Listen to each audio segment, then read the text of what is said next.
Hello everyone, we are from Group 5, Class of International Relations Theories 2023 from President University. Today we want to discuss and analyze about the Chinese Communist Party. Here are the members of group. There are Mochammad, Yofiar, Putra, Meru, Pius, Jaya, Lawotan, Pracika Gayatry, and Marchelli Ivena.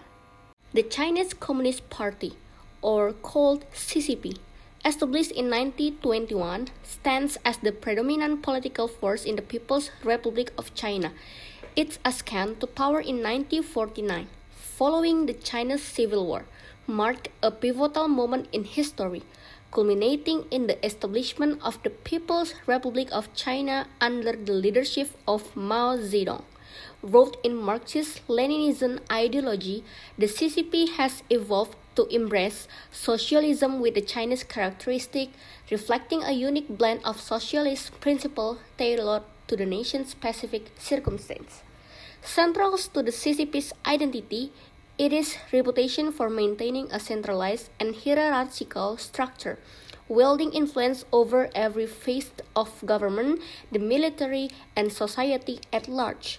This control is epitomized by the highest echelon of decision-making, the Politburo Standing Committee.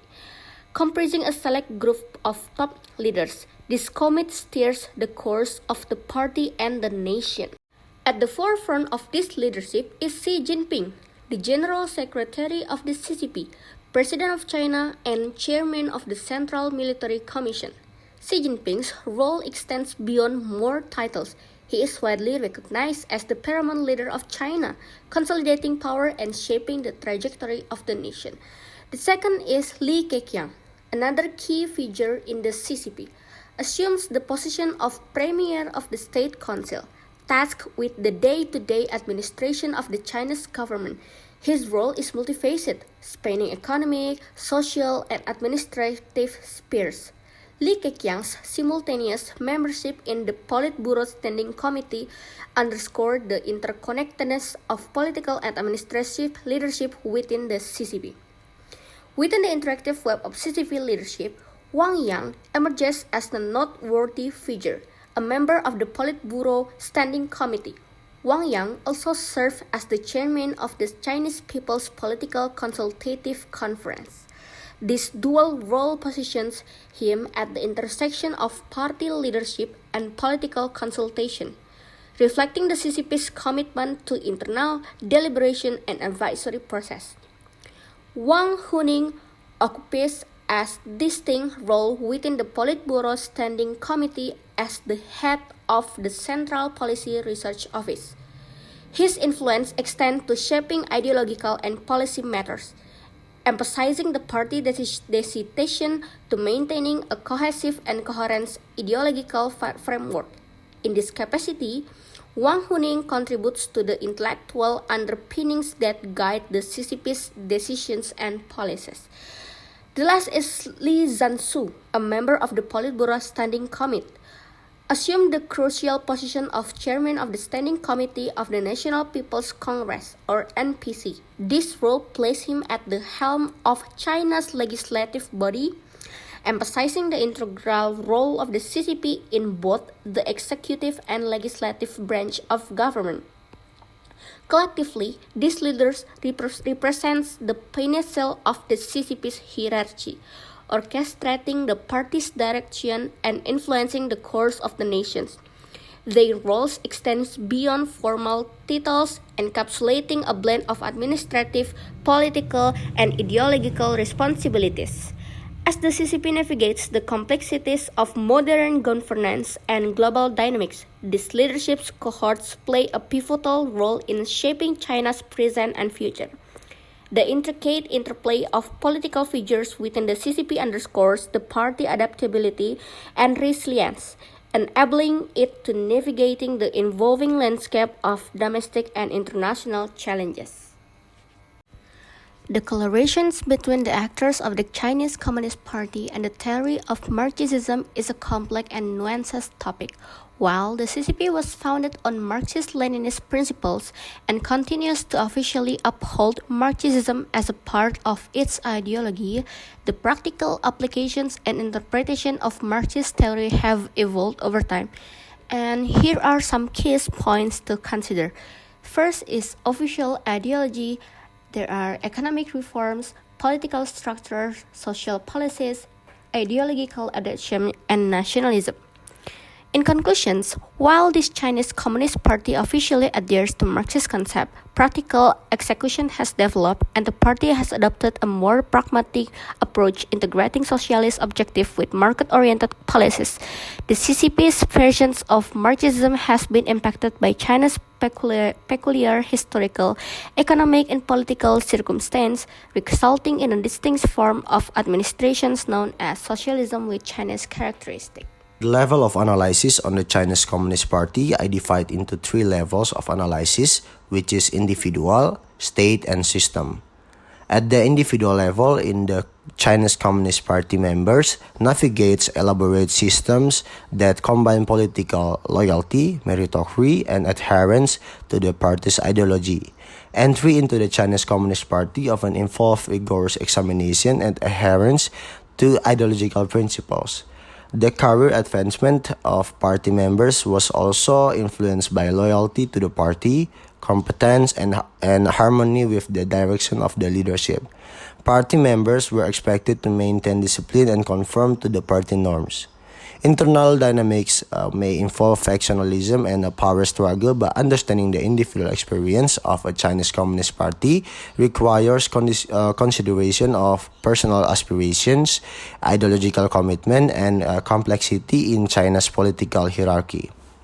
At the state level, inside the Chinese Communist Party has complete control over governance and policy making. Then the structure of the state should also align with the party. Then emphasize the leadership of the party at all levels of the party leader to the lower party members of the hierarchy. State institutions such as the National People's Congress and the State Council also operate within the framework of the party and implement the policies that come from the party's decisions. The influence of the Chinese Communist Party lies in various forms, such aspects as governance, economic planning, legal systems, and social policy. At the systemic level inside the Chinese Communist Party, the party played a leading role in shaping and controlling the various components of the political, economics, and social system. And not only did the government agencies of the Chinese Communist Party, they also have access to military agencies, media, and other key institutions. And they party established this comprehensive policy and long-term purpose to ensure harmony with ideological principles and maintain social stability. Tenets of the theory. Since its emergence in the 1850s, Marxism has become very divided into various forms of thoughts or thinking concept that it is arguably challenging to define the true form of Marxism, to the point that some scholars define Marxism as a historical tradition that has been integrated in the various schools of thoughts and theories. But if we are to refer to the Communist Manifesto as the true form of Marxism, as it is written by Karl Marx himself, then it is possible to grasp the concept of Marxism as the core propositions provided in the literature. Its most widely known and crucial concept lies in the separation of the class into the bourgeoisie, or the people with the means of production, and the proletariat, or the working class, in which Marx discusses the capitalist concept of ownership and production will bring forth its own destruction. In the case of the Chinese Communist Party, it was also heavily influenced by the ideology of Leninism, which was developed from Marxism by Vladimir Lenin.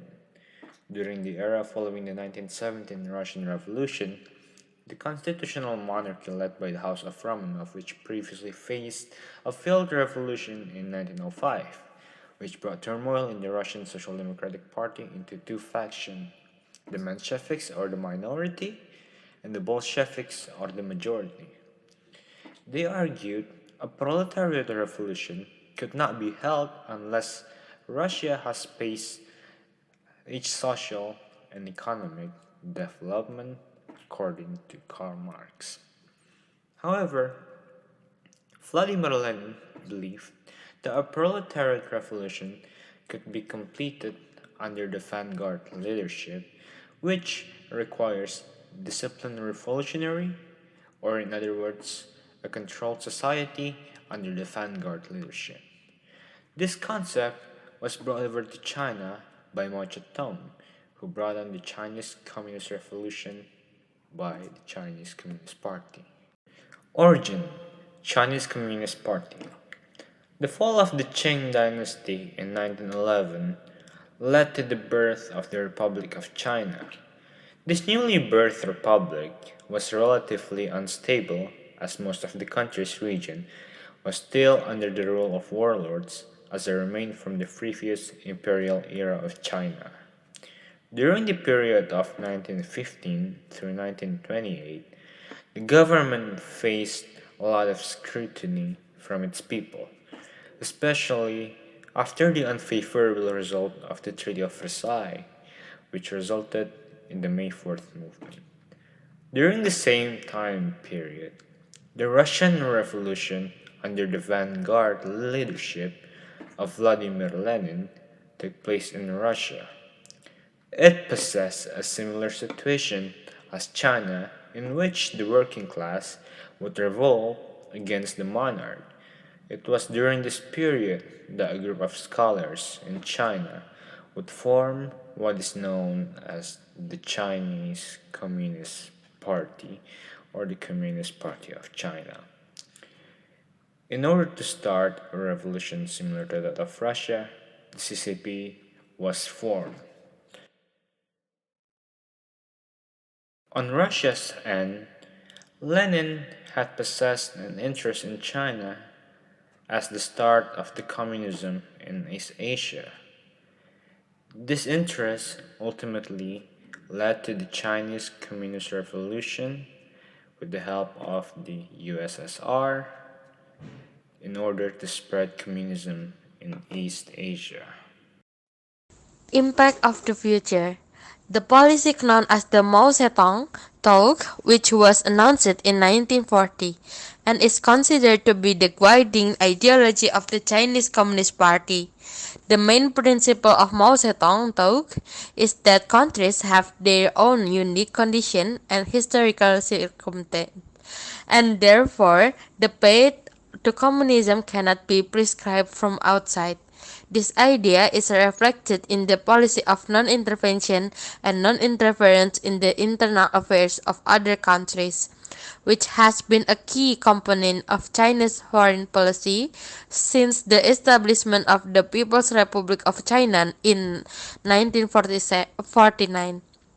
This policy is still followed by the CCP until today and is the basis for China's approach to international relations.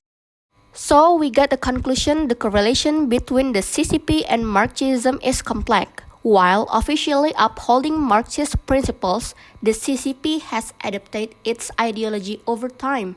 Key points include the incorporation of market-oriented economic policies, a one-party political system, and a pragmatic approach to the economic development.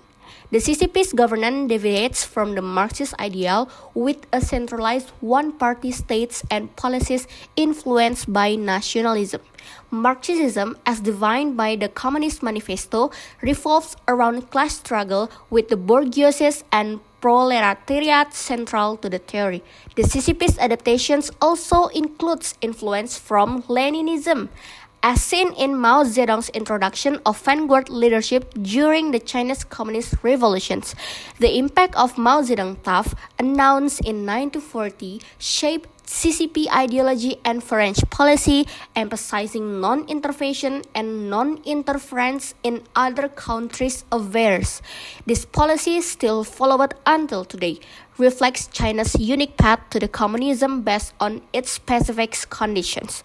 In conclusion, while the CCP officially adheres to Maxim's concepts, practical execution has evolved, leading to a distinctive form of administration known as socialism with Chinese characteristics.